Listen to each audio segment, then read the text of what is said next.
जय मसीह की जय। भारत साथियों, भारत देश में चुनाव खत्म हो चुके हैं और मैं विश्वास करता हूं कि आप लोगों ने वोटिंग ज़रूर की होगी, अपना फ़र्ज़ निभाया होगा और एक जिम्मेदार एक नागरिक होने के नाते अपने कर्तव्य को समझा होगा। माहौल बहुत ही गर्म है। जितनी भी पार्टियां हैं वो अपनी सरकार बनाने के लिए पूरा प्रयास कर रही हैं और इस गर्म माहौल में बहुत से ऐसे लोग हैं जो अपनी टीआरपी के लिए कार्य कर रहे हैं, अपनी फॉलोवर्स बढ़ाने के लिए कार्य कर रहे हैं, पूरा प्रयास कर रहे हैं। इस माहौल को समझते हुए तो वो भी अपना कर्तव्य अच्छे से निभा रहे हैं। साथ ही साथ कुछ ऐसी वीडियोस भी आ रही हैं, कुछ ऐसे आर्टिकल्स भी आ रहे हैं जिसमें बहुत से पास्टर्स, भविष्यद्वक्ता और बहुत से प्रॉफिट्स, बहुत से अपोस्टल इस प्रकार की बातें कह रहे हैं। हमने तो कहा था, हमने तो भविष्यवाणी करी थी कि ये पार्टी अपनी सरकार बनाएगी, कि यहाँ से ये व्यक्ति जीतेगा। हर एक व्यक्ति अपनी बात को आगे रखने के लिए, अपनी भविष्यवाणी को सच पूरा करने के लिए और अपने फॉलोवर्स को रीच करने के लिए पूरा प्रयास कर रहे हैं। पर लेकिन आज की ये वीडियो बनाने का कारण किसी भी पास्टर को, भविष्यद्वक्ता को अपमानित करना या उनको टारगेट करना नहीं है, ना ही उनके ऊपर आरोप प्रत्यारोप लगाना है। लेकिन जो व्यक्ति उन भविष्यद्वक्ताओं को या किसी भी अपने आराध्य को या किसी भी अपने पास्टर को फॉलो करता है, उन तक सही जानकारी पहुंचाना है। कहीं ऐसा तो नहीं है कि अनजाने में मसीह लोगों का शोषण जो हो रहा है वो भी अपना स्तर पूरा का पूरा खो चुका है? क्या मसीह लोगों ने भी अपनी मानसिकता और अपनी बुद्धि से सोचना बिल्कुल बंद कर दिया है? उदाहरण के लिए आप कहीं भी जाकर देख सकते हैं, सेम ही ऐसा 2019 में हुआ था, जब एक बड़े पास्टर ने नॉर्थ इंडिया की साइड से भविष्यवाणी करी थी एक पार्टी के लिए कि ये जीतेगी। साथ ही साथ साउथ इंडिया से भी एक बड़े पास्टर ने भविष्यवाणी करी थी कि दूसरी पार्टी जीतेगी। और पार्टियों के अंदर तो वाद विवाद हो वो अलग बात है, लेकिन पास्टर्स के अंदर भी कंट्रोवर्सीज बहुत ज़्यादा स्टार्ट हो चुकी थी। अब मुझे समझ नहीं आ रहा किस पार्टी ने किस पास्टर को फंडिंग करी उस वक्त पे, वो लोग आपस में अपना देखें। सेम ऐसा ही 2024 के चुनाव के अंदर हुआ। चुनाव से पहले कुछ लोगों ने अपनी भविष्यवाणियाँ करी। उस वक्त मेरे पास बात थी लेकिन मैं रखना नहीं चाह रहा था। और आज भी जिस वक्त मैं ये माहौल देख रहा हूँ, मेरे पास बहुत से ऐसे मैसेजेस और वीडियोस आ रहे हैं कि ये देखिए, हमने कहा था भविष्यवाणी हुई, हमने कहा था हमारी भविष्यवाणी पूरी हुई, द मैन ऑफ गॉड की बात सच हुई। बहुत सारी ऐसी बातें हो रही हैं, लेकिन जब मैं अपने आप को कंट्रोल नहीं कर पाया, अपनी बात को रोक नहीं पाया, अपने मन की हृदय की बात को अंदर तक नहीं रख पाया कि हमारे मसीह लोगों का किस प्रकार शोषण हो रहा है, कि हमारे मसीह लोग अपनी बुद्धि और आत्मा का इस्तेमाल करे बिना अनजाने में क्या गलती कर रहे हैं, तो उनकी आंखें खोलने के लिए वीडियो बनाना बहुत ज़रूरी था। इस वीडियो में किसी भी बड़े पास्टर का, किसी भी बड़े प्रॉफिट का नाम नहीं लेना चाह रहे हैं। कारण है कि हम किसी को भी अब ट्रिगर नहीं कर रहे, किसी के भी ऊपर हम आरोप प्रत्यारोप नहीं लगा रहे। वीडियो बनाने का कारण है मसीह लोगों के लिए कि जो उन्हें फॉलो कर रहे हैं। आप जिस किसी को भी फॉलो करते हो, आप जिस किसी भी व्हाट्सएप ग्रुप में हो या आप जिस किसी के भी यूट्यूब चैनल को फॉलो कर रहे हो, आपके पास निरंतर इस प्रकार के मैसेज आ रहे होंगे कि हमने कहा था भविष्यवाणी हुई, हमने कहा था भविष्यवाणी सच हो गई, ये भविष्यवाणी हुई, वो भविष्यवाणियाँ हुई। ठीक है, परमेश्वर का धन्यवाद हो, आपकी भविष्यवाणियाँ पूरी हुई।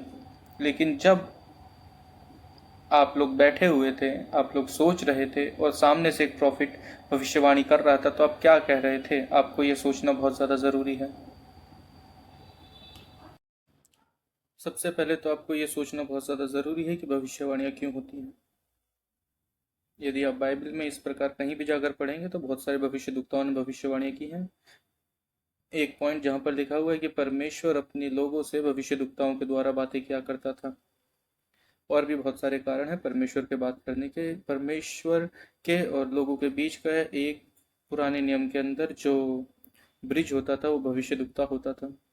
और भी कई जगहों पर आप जाकर पढ़ेंगे तो वहाँ पर भविष्यद्वक्ता के पास लोग जाकर पूछते थे, या इज़राइल के लोग जाकर पूछते थे कि बता अब क्या होने वाला है, कि बता अब क्या होने वाला है। तो भविष्यद्वक्ता दुआ करता था, प्रार्थना करता था, परमेश्वर से पूछता था, फिर परमेश्वर से पूछ के फिर लोगों को बताता था।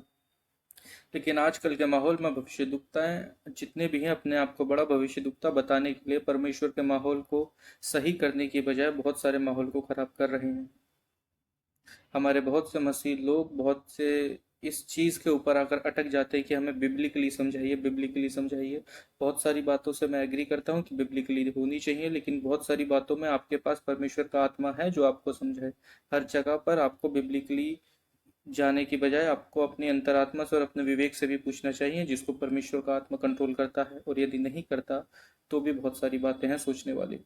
उदाहरण के लिए हम एक और बात आपको बताना चाहूँगा। यशायाह भविष्यद्वक्ता ने हिजकिय्याह के लिए भविष्यवाणी करी। अपने बात को आगे रखने से पहले उस भविष्यवाणी में यशायाह नबी कहता है कि हिजकिय्याह अब तू मर जाएगा, तेरा समय पूरा हो चुका है। एक भविष्यद्वक्ता आया, भविष्यवाणी करी और चला गया। हिजकिय्याह ने उस वक्त क्या करा? हिजकिय्याह ने अपने चेहरे को दीवार की तरफ ले गया, दीवार की तरफ मुंह करके खड़ा हुआ और बिलक बिलक कर रोने लगा। जब वो रोने लगा तो परमेश्वर ने भविष्यद्वक्ता से वापस कहा कि हिजकिय्याह को कह दे कि अभी वो और जिएगा, उसको और समय थोड़ा सा दे दिया जाए। वहां पर भी भविष्यवाणी हुई थी। इसके अलावा और भी बहुत सारी जगहों पर भविष्यवाणियां हुई हैं, तो आप पढ़ सकते हैं। लेकिन ये आयत करने का मतलब क्या? आखिर भविष्यवक्ता भविष्यवाणी करता है तो भविष्यवाणी करता किसके लिए है?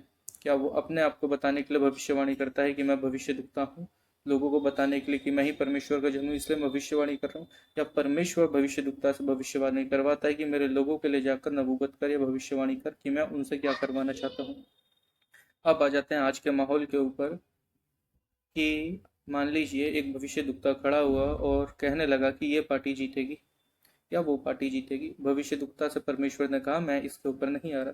लेकिन सोचने वाली बात है, आखिर भविष्यद्वक्ता स्टेज के ऊपर खड़े होकर ऐसा क्यों कह रहा है? क्या परमेश्वर आपसे कह रहा है कि ये पार्टी जीतेगी इसलिए आप प्रार्थना करो कि ये पार्टी ना जीते, या फिर ये पार्टी जीतेगी आप प्रार्थना करो कि ये पार्टी जीते क्योंकि ये आपके हितों के कार्य कर रहे हैं? आप इस बात को हिजकिय्याह नबी के जीवन से जोड़ के एक बार देखिए। अगर मान लीजिए हिजकिय्याह नबी से जब यशायाह भविष्यद्वक्ता ने कहा तू मरेगा, तो फिर क्या वो हालेलुया आमीन चिल्ला रहा था क्या उस वक्त? नहीं। वो जाकर विनती करने लगा, दुआ प्रार्थना करने लगा कि परमेश्वर मुझे समय दीजिए। उसको परमेश्वर ने समय दिया। यदि कोई भविष्यद्वक्ता अगर भविष्यवाणी कर रहा है तो आपको भविष्यद्वक्ता की हालेलुया आमीन करनी चाहिए या परमेश्वर से विनती करनी चाहिए कि नहीं परमेश्वर ये सरकार ना आए, हम विनती करते हैं, हम हमारे पापों को क्षमा कर दूसरी सरकार को लेकर आ। या फिर परमेश्वर हाँ ये सरकार ठीक है, इसने हमारे हितों के लिए काम करा है, इसको रखिए थोड़े दिन के लिए। और इस बात के ऊपर आपको गंभीरता से सोचने की ज़रूरत है। और बहुत से आपके ऐसे स्टेटस आ रहे होंगे, व्हाट्सअप आ रहे होंगे, देखिए हमारी भविष्यवाणियाँ सच हुई। हालांकि आपको उनसे कहना चाहिए था कि ये सरकार या फिर वो सरकार के बारे में आखिर परमेश्वर क्यों बता रहा है आपको? क्या हमारी कोई गलती है इसलिए प्रभु ने हमारे ऊपर इस अधिकारी को रखा है हमें सबक सिखाने के लिए? या फिर हमने परमेश्वर के लिए कुछ अच्छे कार्य किए इसलिए परमेश्वर ऐसी सरकार को लेकर आ रहा है जो हमारे हितों की बात करे? भविष्यवाणियां हुई ठीक है, सच हो रही हैं, लेकिन भविष्यवाणियां हो क्यों रही हैं ये भी आपको एक सोचना गंभीरता के विषय के साथ है। किसी भी पार्टी को, किसी पास्टर को टारगेट नहीं करना चाह रहा, कि ट्रिगर नहीं करना चाह रहा, प्रत्यारोप नहीं लगाना चाह रहा, लेकिन मसीह समाज के लोगों को अपनी बुद्धि और आत्मा के साथ ये सोचना बहुत ज़्यादा अनिवार्य है। उदाहरण एक और देना चाहूँगा ताकि आपके लिए रिफाई समझ जाए। यदि मैं किसी स्टेज पर खड़े होकर भविष्यवाणी कर रहा हूँ तो आपको हालेलुया आमीन चिल्लाने के बजाय ये सोचना चाहिए कि आखिर आपके लिए भविष्यवाणी हो क्यों रही है। यदि मैं कहता हूँ ये पार्टी जीतेगी, परमेश्वर की ओर से मेरे कान में ये संदेश आया है, आपके एरिया में, आपके नगर में क्या उस पार्टी के कार्यकर्ता आपसे अच्छा बर्ताव कर रहे हैं, आपके लिए कार्य कर रहे हैं? यदि नहीं और वो पार्टी जीतेगी तो इसका मतलब आपने कुछ ना कुछ गलतियां परमेश्वर की नज़र में ऐसी करी हैं जो परमेश्वर उस पार्टी को लेकर आ रहा है। तो आपको उस वक्त विनती और विलाप करना है कि हाँ प्रभु जी मुझसे गलती हो गई, इस पार्टी को मत लेके आइए, मेरे पापों को क्षमा कीजिए, दूसरी पार्टी को लेके आइए। और यदि मैं कह रहा हूँ ये पार्टी जीतेगी और परमेश्वर का आत्मा मुझसे कह रहा है कि ये पार्टी जीतेगी और उस पार्टी के कार्यकर्ता ने या वहाँ के कोई भी व्यक्ति, एमएलए, एमपी ने आपके लिए हित में अच्छे कार्य किए हैं, आपके हितों की बातें कर रहा है, तो हाँ प्रभु जी आपने हमें आराम दिया है, आपने हमारे लिए एक अच्छा राजा चुना है, नियुक्त चुना है, हम आपका धन्यवाद करते हैं। आपको वहाँ भी पर हालेलुया आमीन कहना चाहिए। आपको सोचने की गंभीरता के साथ बहुत ज़्यादा ज़रूरत है। और बहुत से भविष्यद्वक्ता जो इस प्रकार की वीडियो भेज रहे हैं, तो प्लीज़ मेरे आपसे हाथ जोड़ के विनती है, ये पार्टी जीते वो पार्टी जीते, आप बहुत सारे माहौल को ख़राब कर रहे हैं। मेरा आपसे अनुरोध है, इस प्रकार की बातें यदि परमेश्वर आपसे कहता है तो आपको अपने लोगों को समझाना चाहिए कि प्रार्थना में बैठिए, प्रार्थना में विनती कीजिए। उदाहरण के लिए एक और बात बताऊं, मान लीजिए एक पार्टी के लिए परमेश्वर ने मुझसे बोल दिया, मुझसे कहा भविष्यवाणी करी कि ये पार्टी जीतेगी, और मैं चिल्ला चिल्ला कर अपने लोगों को बता रहा हूँ, मैं तो फ्री में प्रमोशन कर रहा हूँ दूसरी पार्टी की। तो जो वोट उनको नहीं देना चाह रहे थे वो भी आत्मिकता के अंधेपन में आकर उनको वोट डाल देंगे। तो एक तरीके से तो मैं उनकी फ्री प्रमोशन कर रहा हूँ, तो ऐसा नहीं करना चाहिए भविष्यद्वक्ताओं को। इलेक्शन से पहले मेरे जो नियर बाय में जानकार थे, जो भविष्यद्वक्ता थे, फ्रेंड्स थे जो अच्छी प्रोफेस हैं, उन्होंने मुझसे जब कहा कि परमेश्वर हमें इस प्रकार बोल रहा है आने वाले गतिविधियों की, भारत की गतिविधियों, राजनीतिक गतिविधियों के लिए, तो मैंने उनसे कहा था विनती और प्रार्थना कीजिए कि माहौल ठीक रहे। मैंने चिल्ला चिल्ला कर हालेलुया आमीन करने के लिए किसी को नहीं कहा। तो जितने भविष्यद्वक्ता हैं प्लीज़ गंभीरता के साथ सोचिए और विचार कीजिए, उसके बाद ही अपनी वीडियोस को अपलोड किया कीजिए।